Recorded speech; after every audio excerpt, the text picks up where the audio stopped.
La historia oficial nos dijo que un tal Lee Harvey Oswald, un pistolero solitario sin ninguna relación con el gobierno o los militares, había sido el único autor.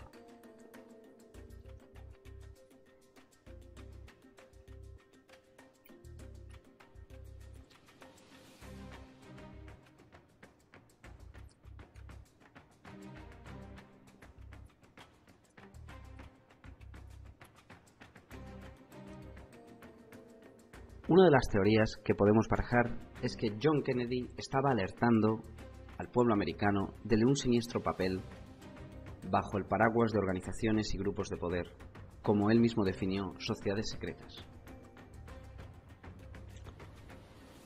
poniendo a dichas organizaciones u órdenes como enemigos de la Constitución estadounidense y de la Declaración de Derechos. Si nos remitimos a la historia de Estados Unidos y a obras como La transformación de la República, podemos ver que la compañía, palabra característica con la que también se ha definido en un argot interno a la Agencia Central de Inteligencia, pero que tiene otra lectura vinculada a una organización mucho más antigua, de origen español, habría estado involucrado en la orquestación de la mayoría de guerras y asesinatos, siendo expulsados de 73 países por esa duplicidad. Una orden militar creada por el Papa Pablo III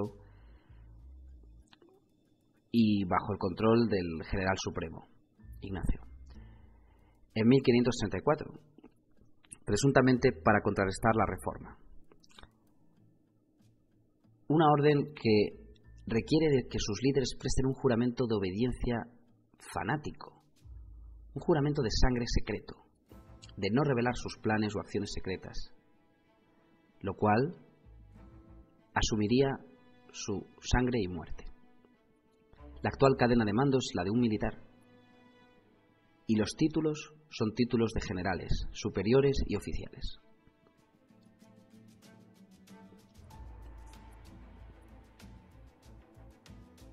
Si nos remitimos a la obra de autores como Eric John Phelps, en su libro Asesinos del Vaticano, heridos en la casa de mis amigos, podríamos llegar a determinadas conclusiones. Sin embargo, como ya he mencionado antes, hay otras obras más centradas en el caso concreto de la República de Estados Unidos.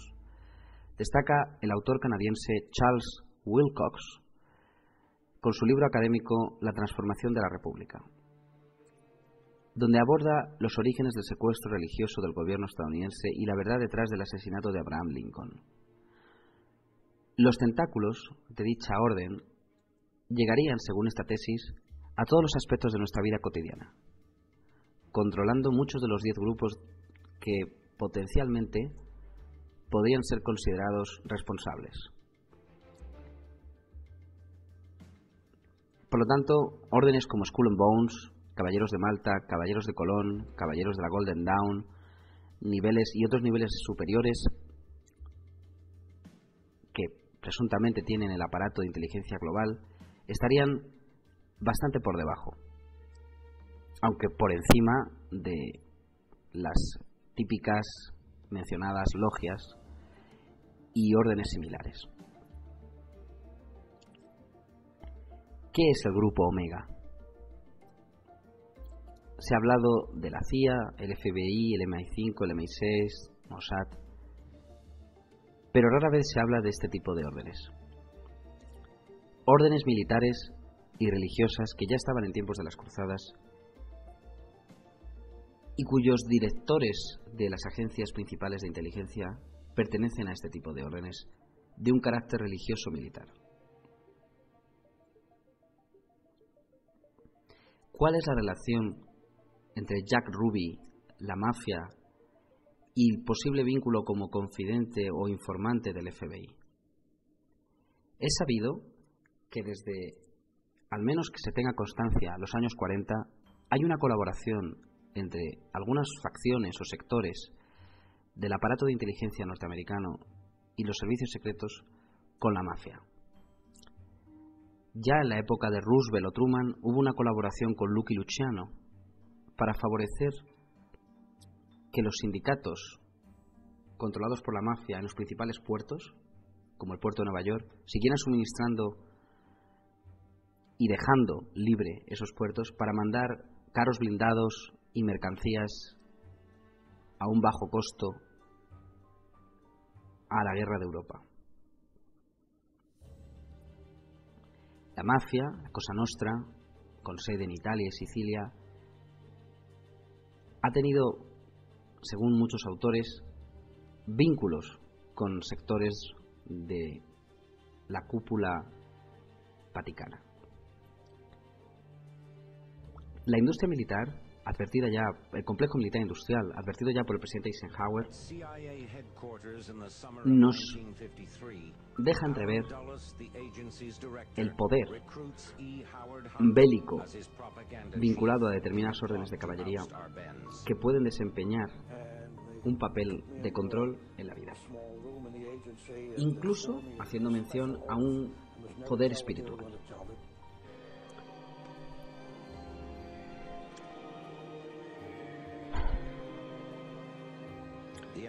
Se habla normalmente del Ordo ad Cao, de un nuevo orden mundial, del gran sello de los Estados Unidos con aquella inscripción en latín en el reverso del billete del dólar, impreso por la Reserva Federal.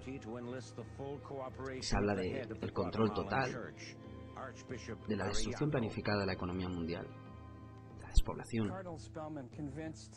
Pero rara vez se habla de estas órdenes militares que están más allá de las típicas sociedades secretas que normalmente conocemos.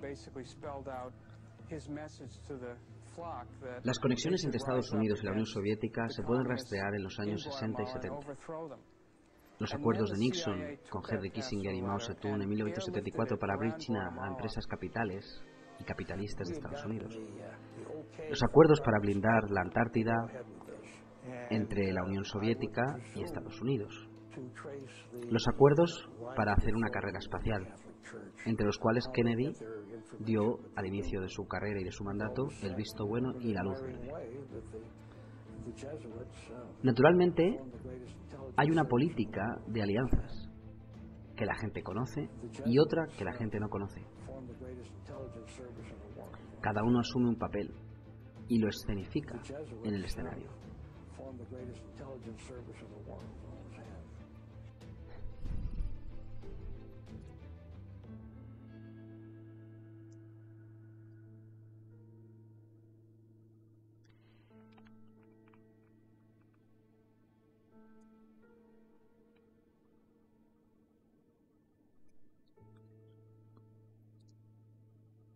Si queremos entender otro de los motivos por los que JFK pudo ser asesinado, no solo tenemos que hablar de las familias que han movido el narcotráfico a nivel mundial y han usado sus bancos de lavandería. Hay que hablar del origen del dinero. Estados Unidos no tiene soberanía económica desde 1913. Las familias que prosperaron en Estados Unidos, como testaferros, creando sus imperios comerciales y financieros, no tenían un origen americano. Muchos se debían a poderes financieros en Londres. La fecha de 1913 es clave, pues es cuando la Reserva Federal, es decir, el Banco Central de Estados Unidos, se materializa, burlando así el veto del presidente Andrew Jackson, un veto que duró 100 años. El primer golpe mortal al patrón oro, el gran instrumento odioso para los plutócratas porque les imponía los límites al crédito. Podemos rastrear quién llevaba las cuentas y la financiación de los negocios sucios del sindicato del crimen de Estados Unidos: el juego, la prostitución, el alcohol, las drogas.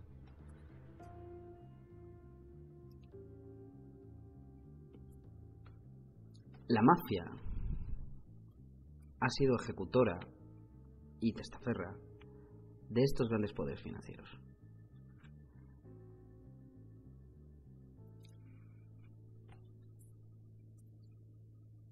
Los cárteles juegan también un papel importante en este lavado de dinero. Cuando Kennedy pronuncia aquel discurso en el Waldorf Astoria Hotel de New York, ¿se refiere a la mafia? Habla de sociedades secretas, de juramentos, de guerrillas en la noche. La mafia, por lo tanto, no va por libre, está controlada por familias de poder. Hay órdenes de caballería por encima. Él habla de un sistema que ha reclutado recursos humanos y materiales, construyendo una densa red y maquinaria altamente eficiente que combina operaciones militares de inteligencia, diplomáticas y científicas. Obviamente, no se refiere a la mafia, que por sí sola no puede movilizar al ejército, diplomáticos, agencias de inteligencia, y que no sería más que un brazo de las familias que controlan el estado superficial y el profundo. Me estás contando toda la verdad, Vincenzo. ¿No es cierto que desaparecido Michael, la chica lo controlará todo? No meta a la chica. Claro, tú la quieres y ella te quiere a ti. Lo he adivinado, Vincenzo, ¿eh? Bueno, es usted muy inteligente, don Altobello. Creo que voy a aprender mucho de usted. El hombre más rico es aquel que tiene los amigos más poderosos. Acompáñame, quiero presentarte. Bacho la mano. Don Lucchesi. Don Altobello me ha dicho que tienes un carácter estupendo, fuerte. ¿Te haces respetar? Él es el hombre que envió a Joy Zaza a la tumba. Si hubiéramos sabido de su existencia, nunca hubiéramos apoyado a Joy. Nadie quiere otro Joy. Me gustaría ser tu amigo. Incluso el más fuerte necesita amigos. Me halaga. Es usted un hombre de finanzas y de política, don Lucchesi, y son cosas que no entiendo. Entiendes de armas. Las finanzas son un arma. La política es saber cuándo apretar el gatillo. ¿Cómo le ayudaré? Viene. Bienaventurados los pacíficos. Obviamente, Kennedy, antes que investigadores independientes como Bill Cooper y similares, ya está alertando en 1963 al pueblo norteamericano de un gran complot más allá de la política nacional y formal, que en un marco internacional, en todos los ámbitos, incluido el científico, hace operaciones encubiertas de infiltración, subversión, mediante sociedades secretas, para adueñarse de las libertades de la sociedad civil y del pueblo norteamericano. Algunos escépticos dirán que Kennedy, si no se refiere a la mafia, se refiere al comunismo. No seamos ingenuos. Todos los presidentes que han sido asesinados han tocado la Reserva Federal y los poderes que controlan la Reserva Federal, o por lo menos la impresión de moneda, los bancos centrales. Andrew Jackson fue el presidente que, como parte de la polémica con la banca de su país, ordenó el cierre del segundo banco central de los Estados Unidos. Fue el primero en ser atacado a balazos. Abraham Lincoln imprimió dinero para financiar los gastos del Estado tras una guerra civil. Y también fue asesinado. Los llamados greenbacks.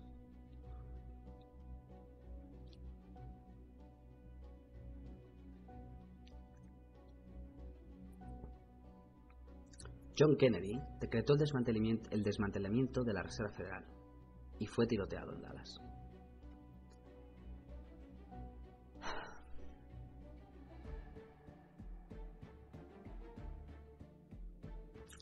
En su discurso, Kennedy dice lo siguiente: porque nos oponemos en todo el mundo a una conspiración monolítica y despiadada, que se basa principalmente en medios encubiertos para expandir su esfera de influencia, en la infiltración en lugar de la invasión, en la subversión en lugar de las elecciones, en la intimidación en lugar de la libre elección, en las guerrillas en la noche en lugar de los ejércitos de día,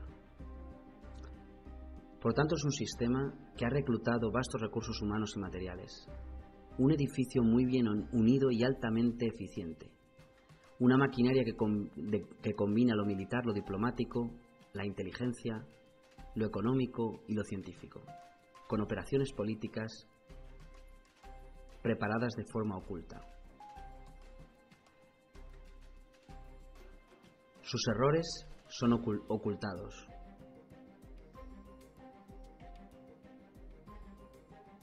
Sus disidentes son silenciados, no elogiados.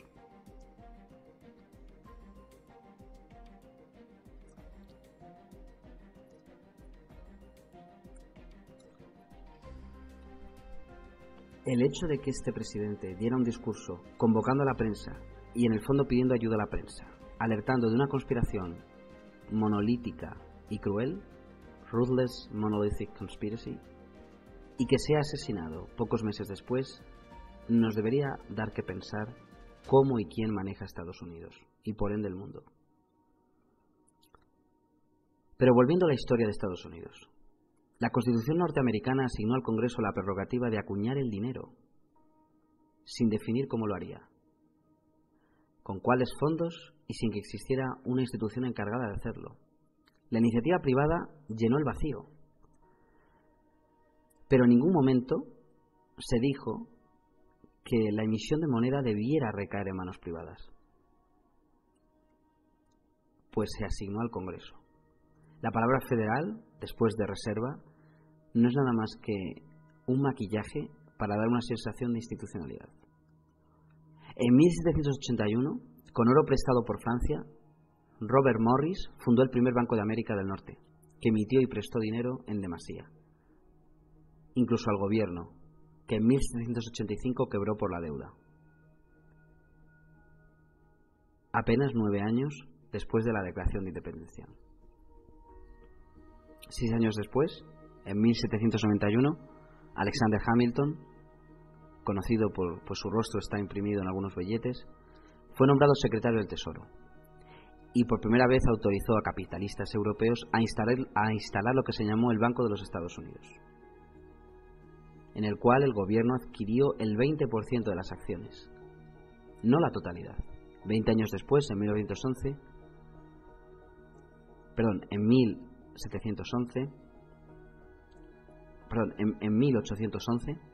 el presidente James Madison no renovó la licencia y el banco cerró. Después de 1811, en 1836, se organizó el segundo Banco de los Estados Unidos, que llegó a controlar el 30% de los depósitos del país. Semejante concentración de dinero y de poder aterró al presidente Andrew Jackson, que decretó el cierre. La evidente contradicción se deriva de un problema estructural del capitalismo y de las versiones más modernas de democracia representativa. Al parecer, un liberalismo político incompatible con un verdadero liberalismo económico, si dicho liberalismo económico, como definió la Escuela de Salamanca, permitía la usura, es decir, el préstamo a interés. Por lo tanto, la devaluación de la moneda. La práctica liberal es inadmisible con que el gobierno cree dinero. Y por otra parte, la clase política no puede aceptar que lo hagan los bancos privados y que disfruten del poder que ello otorga. Si la representación del pueblo recae en una democracia constituyente, es imposible que esté en manos privadas la emisión de la moneda. En Estados Unidos, solo durante unas décadas, este impasse fue llenado por una banca libre. En 1863, cuando necesitó grandes sumas de dinero para financiar la guerra civil o guerra de secesión, la banca privada impuso intereses a Lincoln, quien usó sus prerrogativas constitucionales y mandó imprimir 1.000 millones de greenbacks. Es decir, el Ejecutivo imprimió dinero, no un banco privado. Estos greenbacks de dólares impresos con tinta verde fue motivo para que los liberales quedaran espantados. Muchos de los liberales defendían la Escuela de Salamanca, incluso siendo masones, defendían la escuela de Salamanca, es decir, defendían a los jesuitas, a Juan de Mariana, y defendían que había que prestar dinero a interés y que lo debía hacer un banco privado, no un banco gubernamental. Como liberales, defendían que el gobierno no podía emitir la moneda y que la deuda era algo admisible. La deuda era natural. Defendían la usura y la deuda, por tanto. Sistema que fue empezado a defender por los jesuitas de la Escuela de Salamanca en España.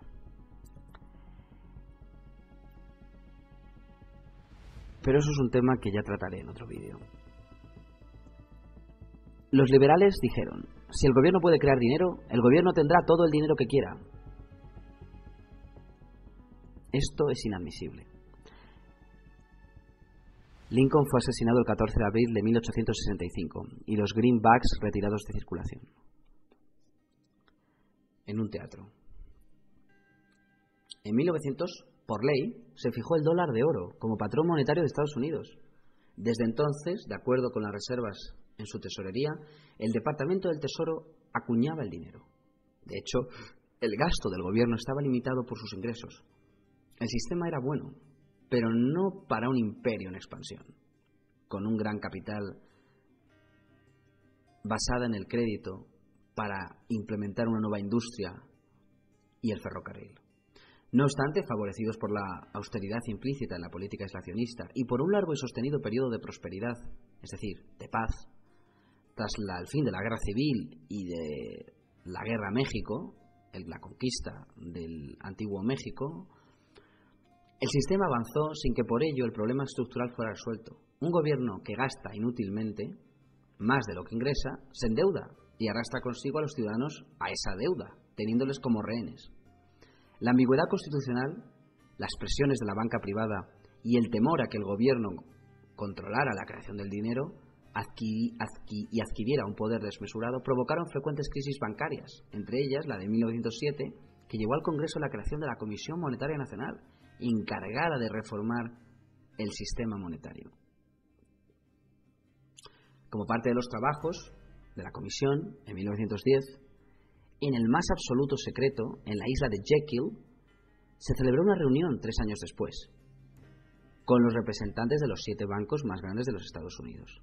En el cónclave se redactó el borrador de lo que en 1913 sería una ley de dudosa constitucionalidad, aprobada por un comité de conferencias, cuando la mayoría del Congreso disfrutaba de vacaciones de invierno. En secreto, sin debate público, a puerta cerrada, fue creado el sistema de la reserva, que significó la privatización del proceso de creación del dinero, que la Constitución atribuía al Congreso, por ley y por derecho. El pueblo americano iba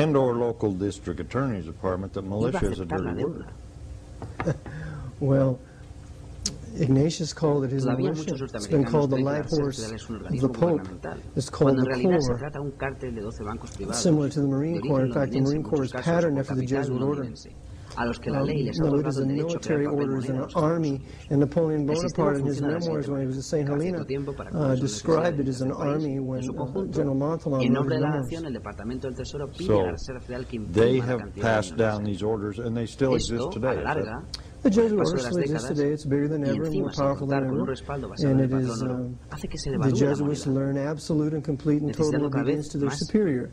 Their superior is the voice of God, and whatever the superior tells them to do, that's what they must do. But they don't know for sure that this is God speaking. That's what they're trained to believe. And after you go through their spiritual exercises and you're drilled enough, that's what you believe.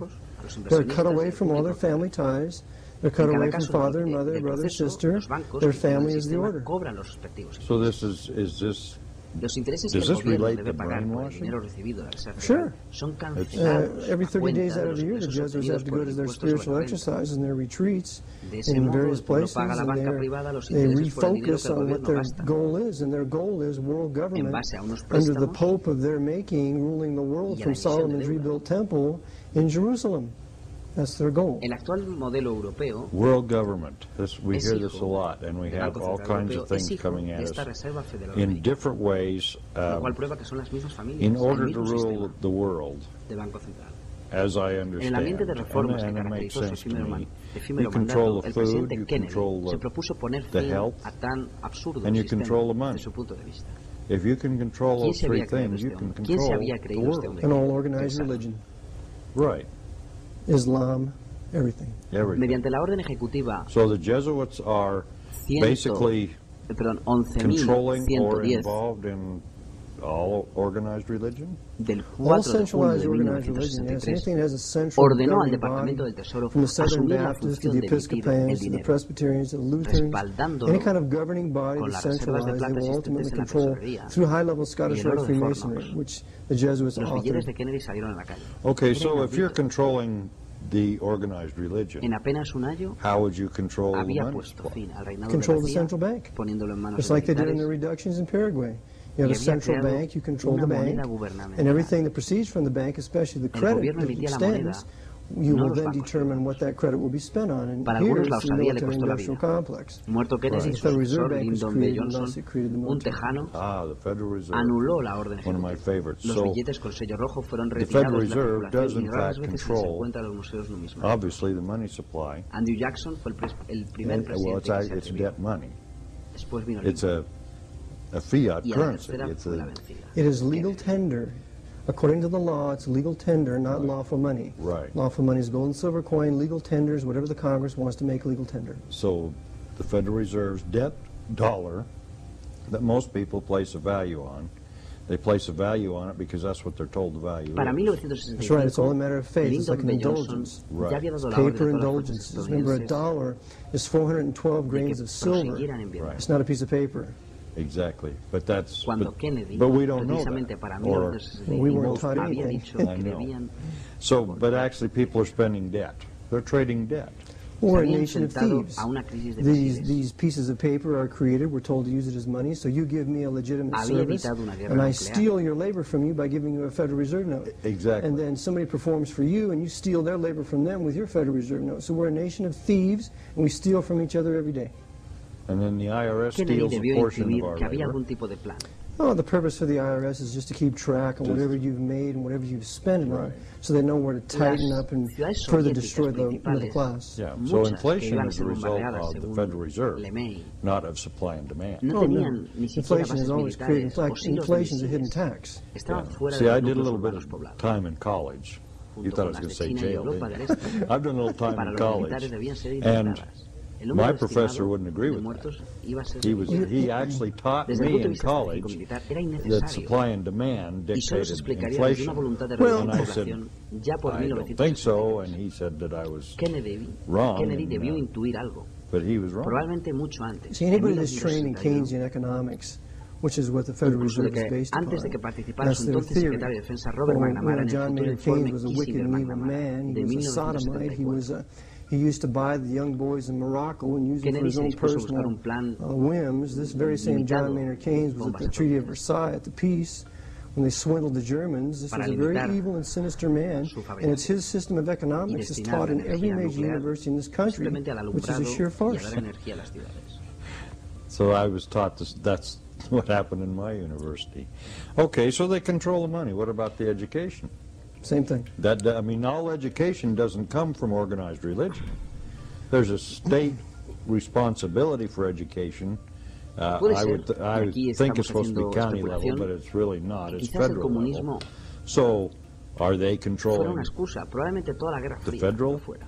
government? That's correct. Para The entrar en una Jesuits guerra control the perpetua en el federal sudeste government asiático, through the Sudamérica y Council on Europa del Foreign Este. Relations. Reducir The por CFR The again. CFR, ¿Quién sabe si well, Kennedy pudo the president of Fordham University, curioso que en los the meses Jesuit antes del president, is a asesinato, member of the Council on Foreign En el Relations. propio verano, Okay, antes and whatever de the noviembre, Jesuits participate antes del in, otoño, they control. en la Universidad de Washington So dijera there it que trickles buscaba una paz down. duradera. There's our No una paz en education. esta The época, CFR sino is a una paz en trusted todas third las party. épocas. The CFR Y no una controls pax housing, americana al education, estilo and de la welfare. Pax Romana What about o food? la paz del esclavo. They What are control they the doing food. about that? Una paz Well, they de control the hombres food libres. giants. Remember, with the New Deal, Mientras they ruined proclamaba many públicamente Midwest que no farmers and retiraría las set up in fuerzas its place these estadounidenses de huge, Vietnam por massive temor a que corporate perjudicara farms. sus So we can all posibilidades de reelección, asesorado por sus estrategas, Kennedy le dijo a su secretario de Defensa Robert McNamara, futuro miembro de la Comisión Trilateral, exdirectivo de la Ford y presidente del Banco Mundial de 1968, que ordenara a los jefes que elaboraran planes para retirar a todos los asesores militares estadounidenses en Vietnam para 1965. 3 meses después del asesinato de Kennedy, el nuevo presidente Lyndon B. Johnson revocó los planes de Kennedy de retirar a las 16.000 fuerzas estadounidenses de Vietnam para 1965. Después del asesinato de Kennedy, en lugar de poner fin a la participación estadounidense en Vietnam, Estados Unidos desplegó 100.000 soldados en 1965, con el demócrata Johnson. Y otros 530.000 hasta 1968. El republicano Nixon continuaría la guerra hasta 1974. Una de las guerras más largas de la historia americana. Kennedy se había dado cuenta de que los militares del Pentágono eran más peligrosos que la propia Unión Soviética. Por ello inició un contacto secreto por un canal trasero con cartas personales con Khrushchev, el premier de la Unión Soviética, en el Kremlin. Durante más de un año, los dos rivales discutieron cómo bloquear a sus generales e incluso cómo limitar la Guerra Fría. El discurso de paz de Kennedy en la Universidad Americana de Washington en junio de 1963 fue más una petición de ayuda a la opinión pública, a pesar del empuje de la prensa hacia la guerra. Kennedy dijo: "No quiero una pax americana impuesta en el mundo por las armas de la guerra estadounidense, no a la paz de la tumba o a la seguridad del esclavo.